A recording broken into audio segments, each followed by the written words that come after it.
Today we're going to be taking a look at 3 of my favorite classic space sets. I've decided to review all of these sets in the same video because I see them as a kind of trio, which I like to call the Mobile Lab Trio. So the smallest set of the trio is 894, or 452, Mobile Ground Tracking Station from 1979. The first thing that you will notice about this set is the fact that almost every piece is in light gray. No, seriously, out of the 65 parts that make up this vehicle, only 7 of them are not in light gray. 2 of those parts are the beautiful trans-clear shields at the top of the vehicle. In this set, these shields are used as special antennas that can catch any incoming transmission. If we want to read those transmissions, we'll need to open the back section to use this hidden computer. Behind this computer, we'll find this detachable section. Since we already have some antennas at the top of the vehicle, I see this subassembly as a portable scanner that can analyze the vibrations of the planet or the ambient radiation, or something else entirely. Whatever it is, I think it nicely completes the build.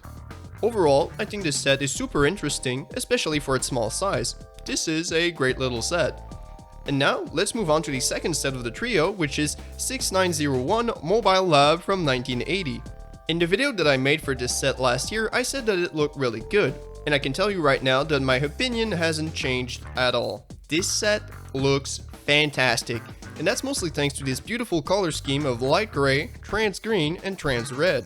In most other classic space sets, trans green and trans red are used as accent colors, but in the Mobile Lab, those colors are featured prominently as secondary colors.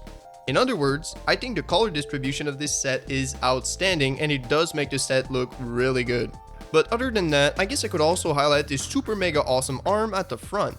We can either use this scanner attachments to scan the terrain around us, or we can use this shovel attachments to pick up some samples. And if the astronauts ever need to make some repairs or call the base for help, they'll have this walkie-talkie and this wrench at their disposal. Otherwise, they could also relay a special transmission with the radar dish at the top of the vehicle. In case you haven't figured it out already, I absolutely love this set. Not only is it one of my favorite classic space sets, it's also one of my favorite LEGO sets in general.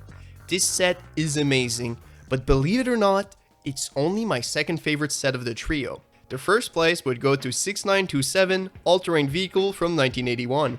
As you can see, this model is divided in 2 main structures, a lab and a vehicle. To separate these two, all we need to do is open the back section and gently roll forward to let the lab slide out onto the ground. This separation gives us a small lab to analyze samples and do some research, and it gives us a vehicle to explore the surroundings and make some cool discoveries. The lab section uses the original classic space color scheme of blue, trans yellow, light gray with some black, trans red, and trans green accents.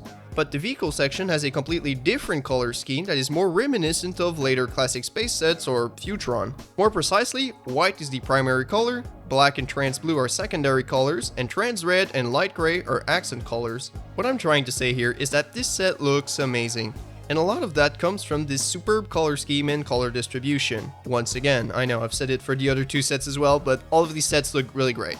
Apart from the colors, we could also highlight the general design of this set. One detail that I quite like is the use of this large inverted slope at the front of the vehicle.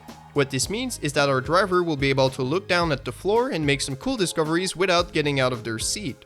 The second half of this windshield is made up of standard slopes and bricks with a white stripe to separate the 2 sections. Behind this windshield, we get a place for the minifigures to sit or stand, and next to them we'll find a wrench and a walkie-talkie. At the back, we'll see a pair of large rocket boosters that will certainly be useful to propel this heavy vehicle across the rocky landscape. And finally, we have the portable lab. This lab is a bit small for us humans, but we can get our hands inside by opening the roof. The interior is spacious enough to fit a minifigure, and they get a plethora of computers to analyze data or play Minecraft. Once we'll have analyzed all the rocks that we want and explored the landscape, we'll be able to join our lab and vehicle together and return back to base. So overall, I really like all of these sets. I love these small scientific research vehicles because they fit perfectly within the classic space story and because they're the coolest goddamn thing ever. Just imagine a group of friends doing some exploration and research on the far side of the moon, or maybe on another moon like Europa. Isn't that like so cool? Yeah, I don't know about you, but I think this is like the coolest thing ever. So yeah, I really love these sets. I think they look amazing. I think they're full of amazing parts and play features, and generally I just think they're great. I don't really know what else to say. So yeah, alright, that's gonna be it for today, and thanks for watching.